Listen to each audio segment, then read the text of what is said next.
All right, rundown. Gotta say the date. September 11th, 2024. Cheapest day to have a wedding. Is that true? Yeah. It's Makes Bill sense, I Morrow. guess. I think of it as Bill Morrow Day. I don't know why all these presidents are getting together in New York to celebrate that the guy bowled 300 23 years ago. Seems very strange to me. It happens every day, but I mean, happy Bill Morrow Day. Yeah. Absolute fucking legend. Yes, go read Large's blog on the website. Obviously, a great blog every year on this 23rd anniversary of a pretty horrible day. No better transition into Stella Blue football season.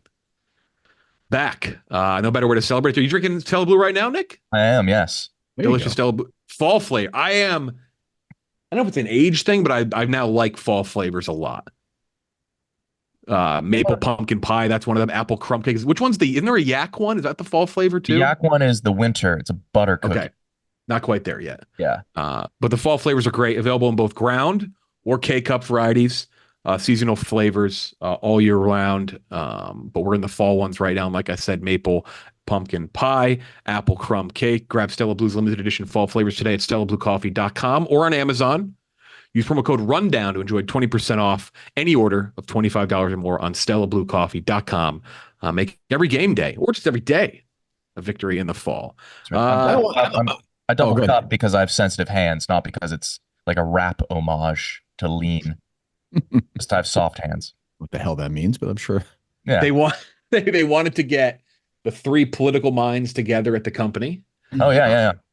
True. Let me say also, this, Jeff, because I always did. Obviously, 9/11 is a horrible, worst day in American history. But I'm at the point now where I always think of like the difference between 9/11 and today is like difference between 9/11 and what would that be like 1980?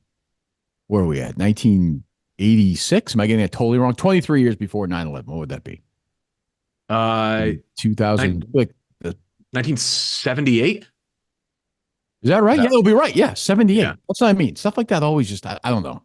That is crazy. I can't do the math on it, which doesn't help either. Probably further confuses me, but yeah. Actually, 23 years actually kind of surprised me. I guess we've been past the 20th for a while, but it's like that really crazy. a long fucking time. Crazy. People born after 9/11 being able to drink blows my mind. Yeah, they graduated college. Yeah. Jesus. Yeah, that's a big one. I was gonna say two political minds, also two of Riggs' best friends too. I don't think that. Fair. I just want to note that as well. Yep. True. How much do we want to get? By the way, there's a note on our rundown sheet. KB's dad duped Jemele Hill last night. Yes. Oh, did he? She blocked Retired. him, obviously. So what happened? I'll read the tweet. If you're watching the rundown, you'll see it up there. It's KB's dad, who played the dozen this year. That's right. Great performance against Nick's dad. Professional internet troll, Doug Winoy. Yeah, Doug Winoy says, Do you know how he got that name? Good. Say it again. You know how he got the name Doug Winoy as his troll name? I don't think I know that story. It's just his friend's name that he took. It's his friend's full government name. There's 300,000 views on this. Tons of replies. Says Kamala needs to look good tonight. There are also lots of white athletes voters still available for the taking. Hopefully she wears a dress and loses the pantsuit. I like the fact that she dropped 15 pounds and got a professional makeover. She could still win this. Immediately quote tweeted by Jemele Hill. That's been his life goal. I think he's got her a couple times. But I like to see him evolve because like a couple months ago, he was telling everybody she needs to lose 15 pounds. Well, now he's congratulating her on doing it. Yeah, that's right. That's progress. Yeah. Good for Kamala. Yeah. That is, there's nothing. I don't know if you guys get asked this. I get asked this a bunch of times. It's like, is Ben Mintz for real? People ask me about you guys too. Like, is Nick and Kyle? I'm like, KB's dad is an internet troll. I don't think that's kind of all you need to know. Yeah. It says it all. Internet troll. Yeah. Any other takeaways from the debate worth mentioning? Well, I mean, it's so tired, but you watch these things and I'm super into this stuff. I am too. I'm a big political guy. Yeah, it never ceases to amaze me. Both sides. I really don't care. I'm about as down the middle as it gets. You can ask them anything and they are going to go with what they want to say. Like somebody asked Harris last night, how are you going to solve this enormous problem we're having with the economy in America? And she says, well, I grew up in a middle class family. And I'm sitting there watching, well, what does that have to do with anything? How is that going to help get the price of cereal down? And you ask Trump the same question. Trump tells you about how some guy from Belgium tells him he's the greatest guy of all time. So, I would just say, like, I don't want to get too in depth on it.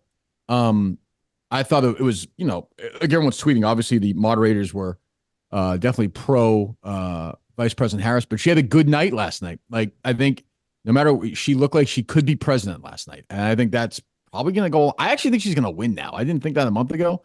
I actually think we're going to have a female president for the first time since Benjamin Harrison. Only thing I'm going to say is I'm throwing my hat in the ring to play her stepdaughter on SNL. Yeah. I look just like her stepdaughter. Yeah, I could see that. Yeah, thank you, Kirk. Very similar tattoos too. Yeah. We have a lot. We have the same exact armpit hair length. So, but you would shave for the. I would shave the beard if SNL called and they were like, "We need you to play." That could be 8 years of work. Yeah, I know, man. So this professionally, I know who I want to win. That's the right move. Yeah. Oh my God. He actually, did you see there was a clip this morning of them shaking hands at the 9/11? 9/11, yeah. Actually, obviously he wasn't going to like throw hands at her or punch her, but he actually like smiled and like shook her. I think he like respected her competition at the debate because like nobody's been able to legitimately debate him or go up against him in 9 years. And like she actually kind of stood like toe to toe with him and like didn't take his bait. And like I feel like he kind of respected having like an actual opponent for once in one of those things. Yeah, I think, yeah. And he's okay. Like, I think people have this idea of him, which I get, but even after he won the day of the inauguration, he gave Hillary a big standing ovation. Like, he's okay with stuff like that. I don't, I'll be curious if they do another one. I don't know. I know she wants to. He's saying no right now. Is that she wants to? He said no? He said no last night. He said, well, I won, so I'm not doing that whole Trump thing. If I was Kamala, I would say, okay, you think it's biased? I'll do it on Fox News. Donald, you pick the moderators. I'm not afraid. I'll answer any question you want. Like, if I'm going to be president, I should be able to answer questions from Fox News moderators. Mm-hmm. So I think that'd be a great move for her and put Trump in a terrible spot. So, yeah. It was, everyone was talking about David Muir last night. He was like in Morning America when I worked there. And I've never been able to look at him the same. He interviewed Jonah Hill for the movie War Dogs, I think. And he was trying to make fun of Jonah Hill's beard, and Jonah Hill just destroyed him. He's just like, it's like, your hair is stupid. He just looked right at David Muir and they made fun of him. Never been able to David Muir in the same sense. I'm off Jonah Hill. A little grumpy, right? Yeah, he's grumpy. Did you like his skateboarding movie? Is he becoming like the way Jerry Lewis was and Jerry Seinfeld? Is he becoming like a comedy preacher? Like, is he doing that thing, or? I think he's just puts himself on a pedestal. He doesn't like to goof. Is Seth Rogen like that? I don't know. Yeah. I don't know. So I feel like we've lost Seth Rogen a little bit. Well, he's very, very into politics, very into his mother-in-law. I think he has Alzheimer's. Is that right? Or something? I think he gets very into that. I don't know. I was looking at. It's like being the pottery too, right? The pottery guy. He sells a lot. He sells expensive pottery. I mean, like in 1986, when I was 12 years old, like Chevy Chase was not doing pottery. Right. Like he was doing the Three Amigos. Like these guys would do their movies, and then you wouldn't see them for a year and a half. Like the internet ruined everything. The internet ruined Seth Rogen and Jonah Hill, probably. Absolutely. Yeah. People are like, where are the good comedies of the 2000s? He's making pottery. That's what he's doing. Exactly. Chevy Chase is such a dickhead, though. He's lucky that there wasn't social media. That is for sure. Yeah. If you do a Google, there are some crazy stories. Like, legendary asshole. Yeah. Speaking of the great comedic minds of our planet, White Sox Dave yesterday. That's not fair to call it a mind. I don't. Have you both seen this clip? I have not. I just heard you talking before the show to John Rich. I want to hear this or see it. What I don't understand is why and how they have like all, because their office is in Chicago, right? No, it's in Silicon Valley, but there's one here. There's one out there. They're everywhere. How do they have 1 million employees to make that website? It's just like one little search strip, and then it says Google. What am I missing? They got like 1 billion fucking literally everything, and all the office space. What do you need to design? Stay here. Feidelberg, I know you're on my page. $1 million to make that website. I know you're on. Context. Kirk and I usually stay at the same hotel in Chicago. It's called the Jemele, and it's very close to the Barstool office, and it's across from the Google building. It is a it is smaller than the building that the New York headquarters is. So White Sox Dave thinks that small office. Oh, he thinks that's the world headquarters for Google. Yes, the world headquarters. The one where I parked the car. Really? You had parking access to it. Yes. I love that he had to bring up the size of the actual search bar on the screen. Like, there can't be that many employees. Look how small the search bar is on the screen. So he thinks their sole income is just basically on people just Googling. That's it. Yes. That's okay. Well, yeah. It still feels like that'd be pretty good. He was roping fights, and fights was gonna be like, yes, brother, yes. That's a mind I'm gonna have to deal with here in 2 weeks. So we'll see. But the thing is, you won't. He might be your kryptonite, Kirk. Actually, definitely you played with him, Nick, in Surviving, right? Right. Like 4 hours. Was he there for a day? And he was first out. Wandered out. You sleepwalk? Was he sleepwalking or something? No, he blacked out, but he'll say he sleepwalked. Right. Did you want in on this, Nick, or no? Survivor? Yeah. Did you enjoy doing it? I enjoy doing it. I would have done it if asked, but I think it's a really good crew right now. I like the way it's built right now. It's like there's almost like set teams, and I feel like if I was in there, I wouldn't have had a group. So I didn't see my place in it. I kind of feel that way too, honestly. Everyone's kind of got their sidekick in a way. Oh yeah. I think you're kind of going in lone wolf. I'm on an island, maybe Clemmer, although I don't know if I want to go to war with him. Yeah, you could go to war with him, like to use him as a spear or something. But I don't know. It's true. That's true. Yeah, your sidekick options are either or people like you. You have a show with Dave and Whitney, but Dave I think would be good. Rico, yeah, but you know what I'm saying, like Ryan Whitney has Biz and $1 million worth of game guys and stuff like that. So I don't know. Yeah, it'll be interesting. But yeah, White Sox Dave. I'm going to say something right now. I wouldn't be shocked if White Sox Dave won Surviving and $250,000. If he has the ability to stay under the radar for 6 days, can he do that? No. He was trying to lay low in the office today. Yeah. Because of the whole Google thing and everybody shitting on him. Right. There was a trail of dog shit from his desk in his studio. I think Viva just tweeted it out. All right, just maybe not. Perfect trail. Yeah. Maybe not. He's done for. Maybe he can get through the first day. The best is he's guaranteed to do at least one challenge, and White Sox Dave in any of those. He was also in another show with Nick. We did Barstool America, and he was in that one. And there was a challenge in Boston, and it was in May, but it was not. It was like in the suburbs, and it was freezing cold, and it was like 40-mile-an-hour winds. And White Sox Dave said he was pretty decent at frisbee, and he had these flimsy frisbees into the wind, and they were just going straight up and behind him. And then at one point, one was broken in half, I believe, and he tried to throw the broken in half frisbee. Jeff, he was so winded from throwing frisbee, he called for a medic. He was throwing the final challenge. He said he quit. So no, he's not going to win. He's not going to come close to winning. I'm going to say 3.5 minutes of total screen time of White Sox Dave. My White Sox Dave take, I don't know him nearly as well as you guys do. Whenever I've had conversations, it's great. I've never seen him laugh. Oh, he'll laugh. He's really? He's a friend of mine. I'd consider, like, we'll hang out outside of work. He's very serious. He gets very, like, if I'm talking about something, he also gets very intense, and like in moments where it shouldn't be intense. Within work, he's so on edge because he knows he's on the precipice of being made fun of at all times. Right. That makes sense. Yeah. We mentioned Rico. I have to bring this up, especially because Kirk, you did major radio for so many years. This Dan Bernstein thing, which you haven't seen it yet, which I think I talked about it yesterday on here. It's going to be talked about on Unnamed, so we don't have to get it too far into it.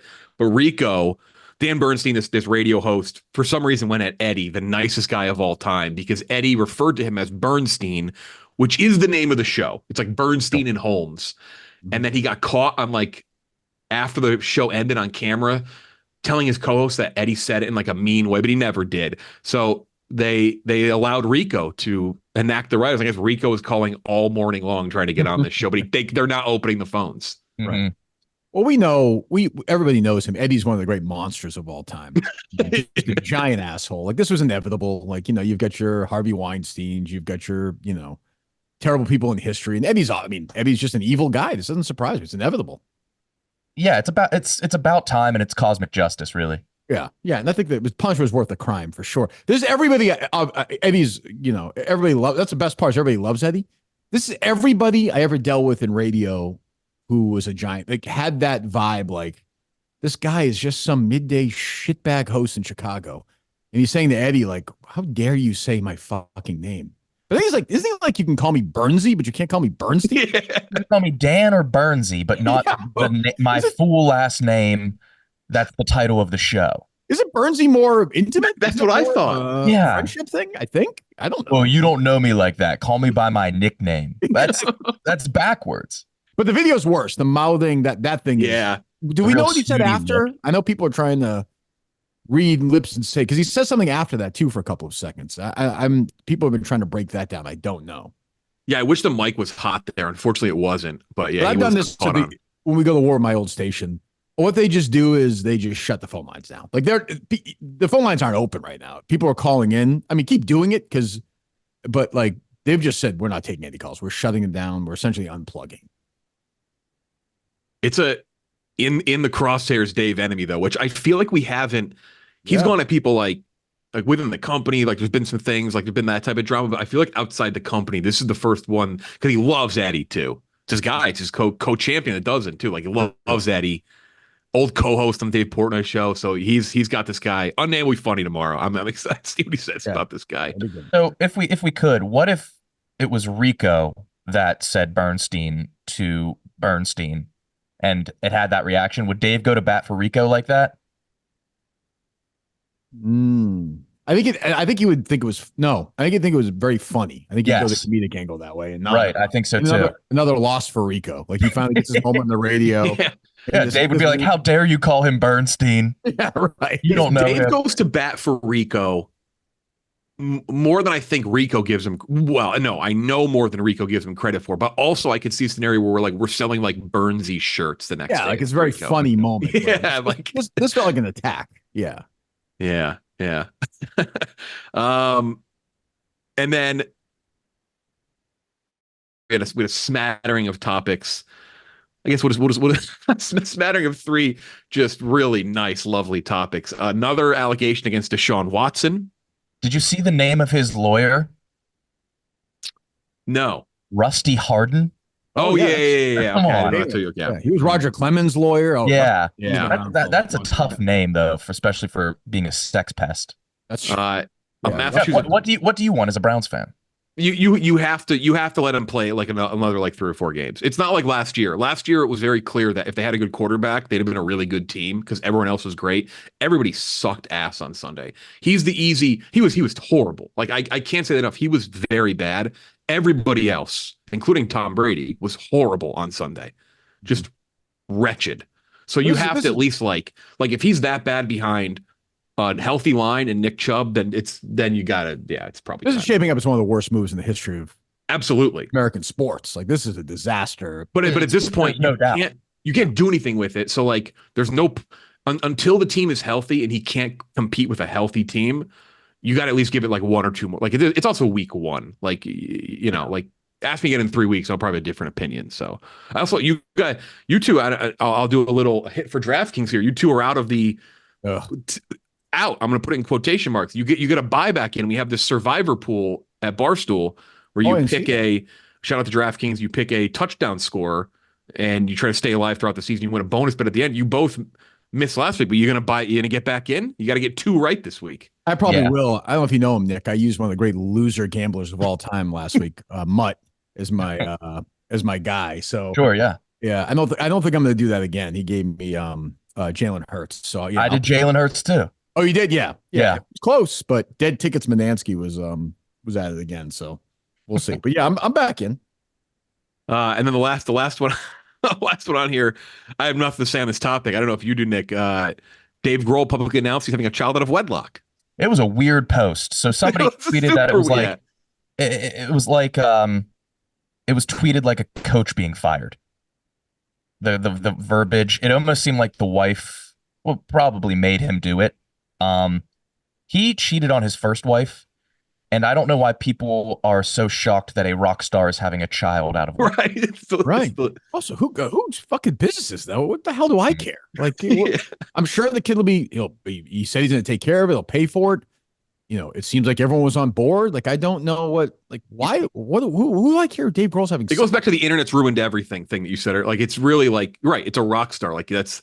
I'm not saying it's like I'm not condoning that everyone should do that, but that's the rock star life, right? Putting celebrities on a pedestal is asinine, always. Yeah. Yeah. Especially a rock star that has had a past of alcohol and drug abuse. Like, yeah, you're gonna slip up. Weird. Like, he also is kind of, I mean, I just remember when I was in high school, he was a guy with crazy long hair, just banging the drums away. Now I'm supposed to take him like because he's Dave Grohl, like older, like I'm supposed to, so what? Like, he knocked up somebody and so he's at war with the Swifties. He hasn't been for the past like 6 months, right? And it made his daughters had to like delete their account. They were private. His daughters had to make private accounts, and now they're completely wiped. So the fans of Taylor Swift are bloodthirsty. They are going. I haven't seen any responses, but I'd imagine they're not swinging lightly at him. I was ahead of the curve on this Taylor Swift thing.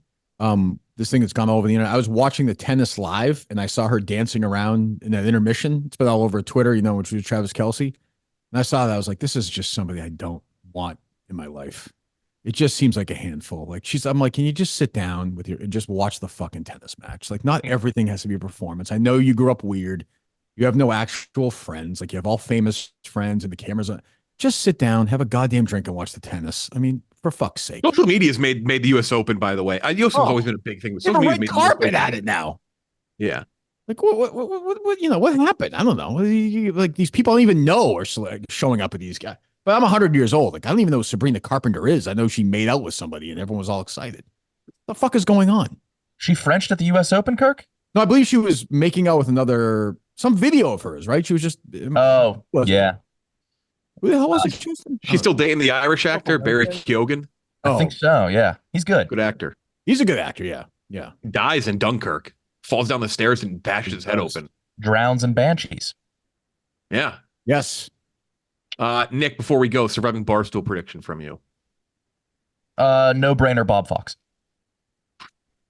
You're not helping with that. I shouldn't have said that. I try not to. I can't comment much, but that's hearing that a lot. How about a long shot? Give us a surprise. I don't think any Chicago natives, people that live here, have a chance, because I think it's like you don't feel as bad sending them home. So I think the first 3 eliminations might all be Chicago people. Interesting. Yeah. There's another hypothetical that's been thrown around. I'm curious what you say on this one, Nick, is if the final 3 is Dave, Smitty, and somebody else, what's Dave's pitch? Is it to not have Smitty win? Or is it to have... He would sacrifice himself, for sure. Yeah, he would sacrifice himself to not have Smitty win. I think Caleb might sneak by. Caleb gets along with everybody. Everybody wants to be friends with Caleb. That's a good pick. Caleb, he plays this goofy guy who's a D1 athlete, so I think Caleb. Yeah, that's another sneaky, like, there's a couple, like, quiet athletes. There's, like, athletes in this. There's Arian Foster, Biz and Witt, Compton, Lawan. But there's also, like, a couple former athletes from, like, Francis played college lacrosse. Moobs just played lacrosse in college. Caleb was, he was quarterback in college, quarterback in high school, like, good athlete. There's, like, some Rico Bosco played college football. I think Caleb has the brains and the social skills needed. Maybe someone will drop. Maybe Nikki gets in. I think there's people in front of me on the list that would be better for this group. We'll see. Never know. It's been all over the map. It starts in a few weeks, but obviously not going to air for a little while. Anything else? Shout out, like I said, DraftKings. Shout out Stella Blue. Looked like a delicious cup of coffee, Nick. It's that time of year. It's crisp everywhere. Anything else? No. I'm excited to see you guys next week. Is there anything? Yeah. Kirk, is there anything you want me to like hide in the studio or anything you need? I think so, Nick. I think I'll be all right. I'll be curious. I will be curious to see what the interaction. Obviously, New York was super claustrophobic last year. I'll be curious what the interaction is like in the office with the Chicago people. Obviously, all stuff takes place in the morning. No one's there, obviously. So once you get to like 11 or 12, once they bring the lunch in, I wonder what it's going to be like rolling around. Like, I don't know. Will people stay out of the way? Will people Rumor has it that the office will be almost like an invite only that week. Oh, is that right? That's what I've heard. Didn't Dave kind of say that last week on Unnamed? Oh, did like he? that? I actually don't know that either. I'm sure the yak will happen and a couple. Okay, so yeah, all right. Huh. Yeah, So maybe, Nick, give me a good office to sleep in. What do you got? you can use mine and Kyle's. Okay. I'll do Dark, good, spacious. It's we just got There's some swords in there. Yeah, we have some swords. It's good shit. Yeah, good. Okay. We have to take Nick to the Ukrainian run pizza place by the office. It's only open from 4 p.m. till 7 p.m. every day. That's our favorite spot near the Chicago office. Yeah, good slice. Yeah. What's the name of it? I always forget the name of it. I don't know the name. There's a Ukrainian flag and the one woman who knows us. That's it. And it's only open for like 3 hours a day. Very strange. Spider found it. Yeah. That's it. Shout out Stella Blue, Nick, Kirk, I'm Jeff D. Lowe. See you. See you guys.